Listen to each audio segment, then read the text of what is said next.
Hello, I like to make and decorate today cake yoshi. So what we have is we have a standard spring baking pan 20 centimeter in the diameter, and we have one box of chocolate cake mix. As always I said, you can use any cakes mix of your choice.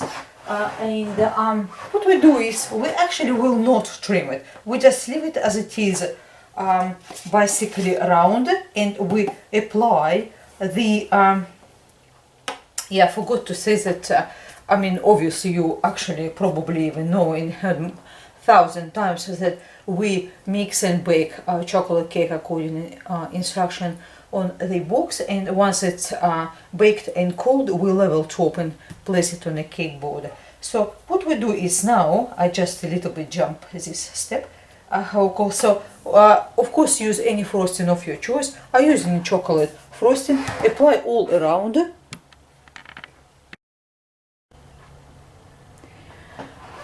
Once you finish, apply chocolate frosting or frosting of your choice, what you wanted. So I use ready to roll icing. One box is enough. You can use fondant as well. So what you do is sprinkle powdered icing sugar on your working surface to prevent sticking. Roll it, turning quite often, as well as for some reason to prevent sticking. Once you roll it to circle bigger that size of your cake, you just simply transfer it on top. I do not use a rolling pin because I find that it's actually more like a nuisance, that actually once it's bigger you just transfer it. You don't need all these rolling pins and things like that. But probably most likely I am wrong, because I'm not a professional person. I just like to bake and decorate, that's all. And what we do is here apply powdered icing sugar on your hands and start it from top. Make sure it's nice, smooth and straight. So start after you start going right around it.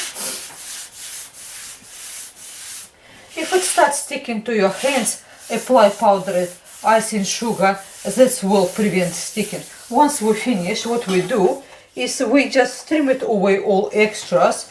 As always, we do a little bit further for start to make sure we're not making any mistakes. And what we do is after, then we can trim it with a sharp knife or special equipment if you do have it, closer to your cake, and bring up just a slightly closer. Let's finish it.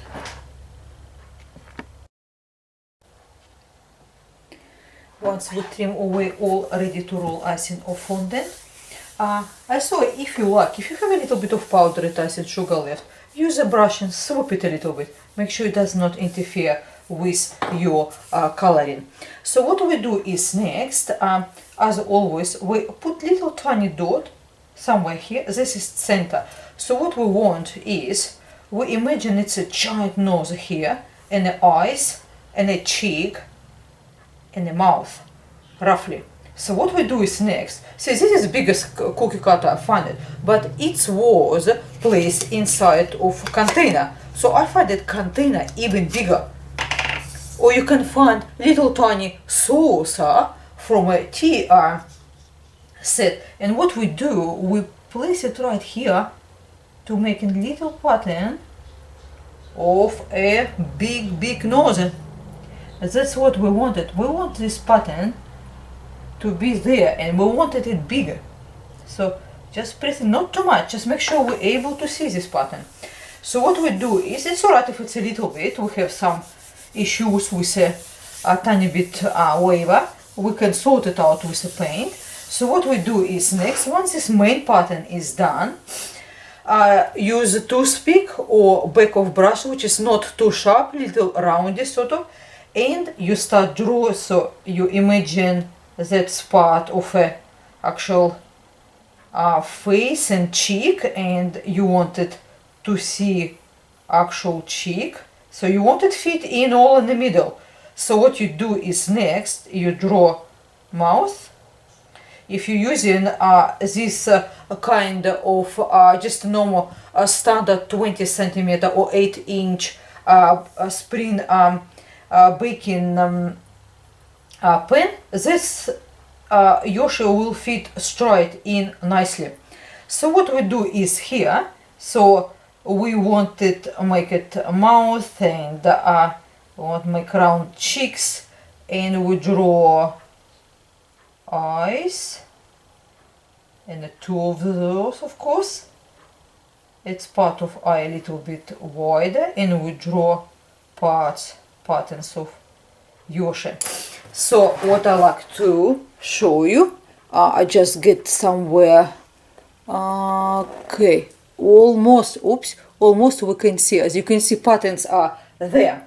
So what we do is next we will use for outlining food decorating pens, the edible decorating pens, especially for food design. They come in different colors. You can use any of those. Sometimes you can buy them separately, like for example black one you can buy separately.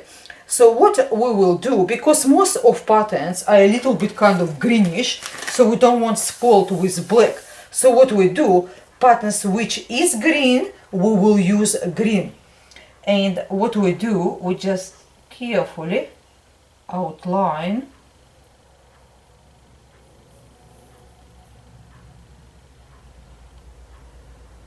Of course, they don't need to be thick because we will use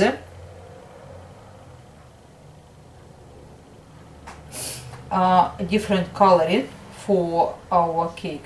We just wanted to see pattern to make sure we're able to apply our colors properly. So this is just enough for us to basically see what's happened. Now in the eyes probably we need black, which is also, as I said before, do not apply thickly, just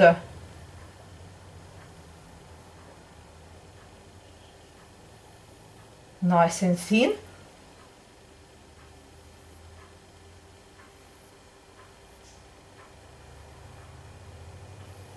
And continue with patterns like that.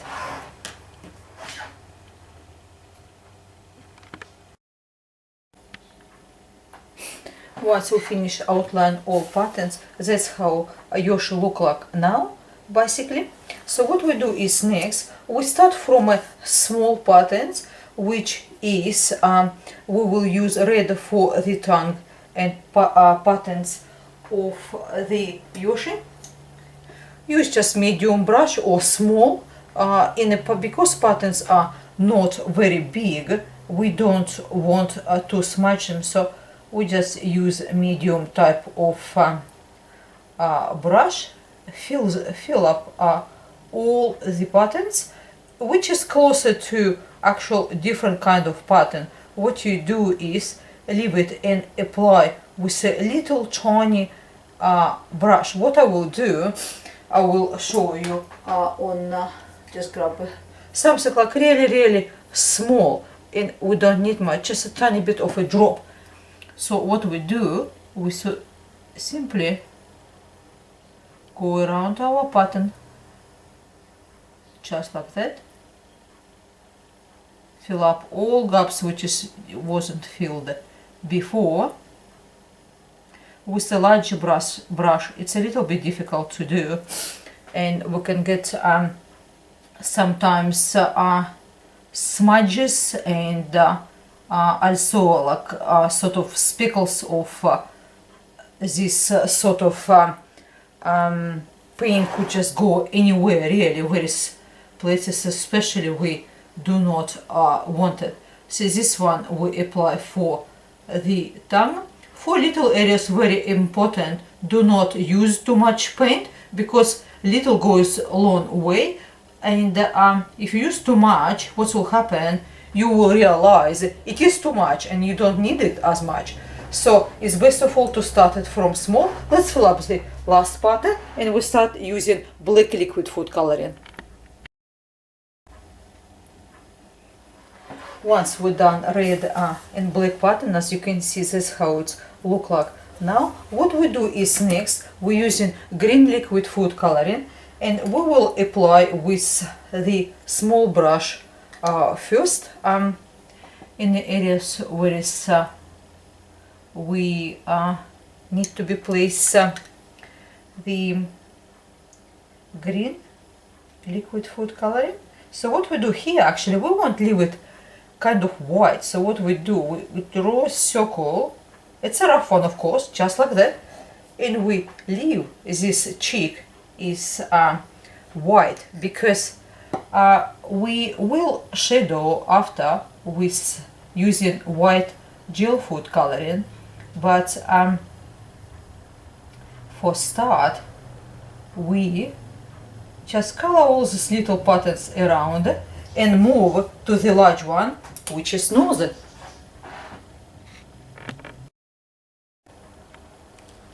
Once we finish applying green liquid food coloring, that's how yoshi look like now. So what we do is next, if you want, you can just leave it as it is, but if you like go a little bit further and decorate it with a little bit sort of kind of different shadows, what you do is say for example you want highlighted top parts of a pattern of a yoshi. What we do is we're using white gel food coloring and place on a little plate, and you only need tiny bit, just a little bit. So what you do, you just place 1, 2 and 3 just on top. So what you do is after you simply spread it. Now if you see that your color is dry, so and it's very difficult to spread, so we do differently. What we do, we add little tiny, oops, I didn't get tiny, so I get a lot, but it really doesn't matter, like this. So what you do is take tiny of a red, mix with a white until it's much lighter, it's something in between, and start highlighting. If you see that it's too bright, get a little bit more red and spread it around. Like this, you will highlight this area. Don't need much, just a little bit, just to make it sort of like a little bit obvious, sort of something. Apply a little tiny of a white on the end of tongue. Leave it as it is and mix in between. Make it color blend into one into another.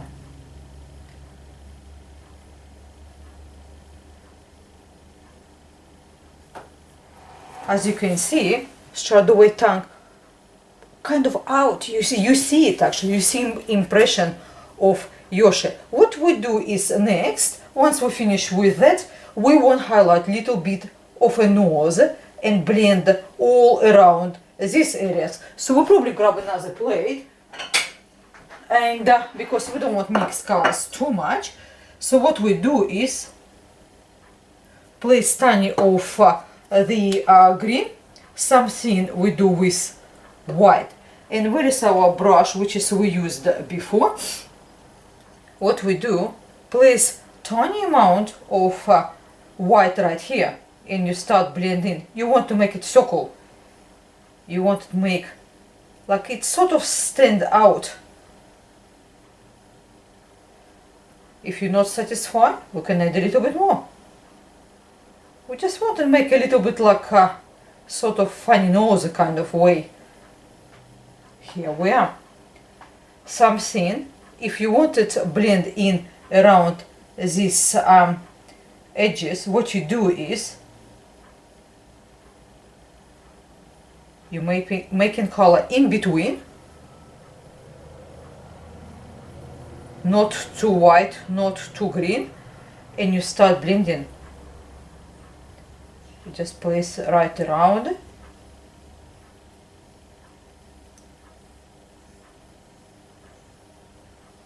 And you start blending. Let's finish it.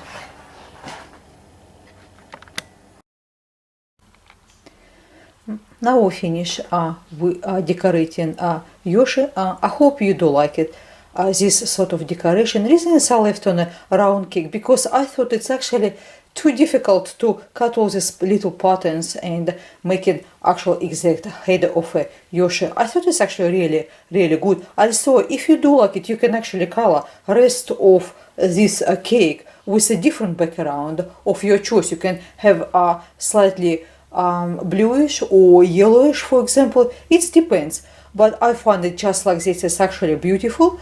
And if you're really a big fan of a yoshi, it's a cake to go. Thank you very much for your time with me today. Everything will be in the description box. Until next time, goodbye.